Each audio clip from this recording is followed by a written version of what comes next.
अस्सलामुअलैकुम everyone, welcome back to my YouTube channel. उम्मीद करती हूँ कि आप लोग सब खैरियत से होंगे।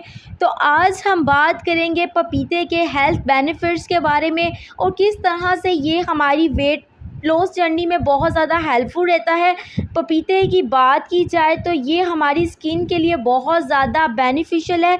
इसमें हमारे पास विटामिन ए, ई और सी होती है। जब भी आप किसी डर्माटोलॉजिस्ट से एक्ने के हवाले से या स्किन रिलेटेड इश्यू से रिलेटेड कंसल्ट करते हैं तो जहां वो आपको एंटीबायोटिक्स देते हैं तो साथ ही साथ विटामिन ई, सी क्रीम्स वगैरह भी रिकमेंड करते हैं। सो जिन लोगों को एक्ने का प्रॉब्लम है, स्किन रिलेटेड कोई भी इशू है फेस पर, तो वो लोग पपीते का इस्तेमाल कर सकते हैं। इसके अलावा पपाया हमारे पास फोलेट का बहुत अच्छा सोर्स है।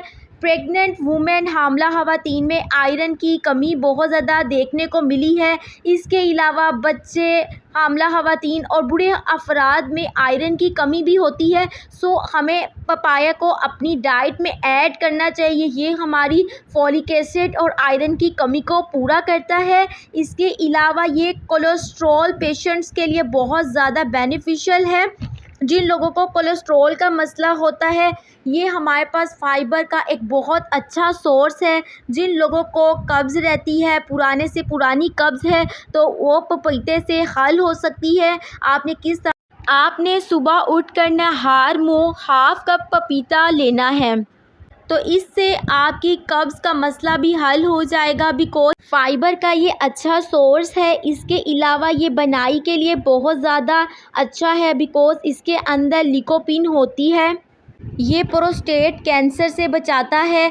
अलबत्ता अगर प्रोस्टेट कैंसर है उसके लिए इतना बेनिफिशियल नहीं, लेकिन प्रोस्टेट कैंसर से रोकता है। ये मैग्नीशियम का अच्छा सोर्स है। मैग्नीशियम हमारी बॉडी के लिए, हमारी हड्डियों के लिए बहुत ज़्यादा ज़रूरी है। ये हमारे मूड को अच्छा करता है। जिन लोगों को एंग्जाइटी, स्ट्रेस का इशू होता है तो ये उनके लिए बहुत ज़्यादा बेनिफिशियल है। ये हमारी बॉडी में खून की कमी को पूरा करता है, हमारी क़ुव्वत मुदाफ़ियत को बढ़ाता है। बालों, नाखूनों के लिए बहुत अच्छा है।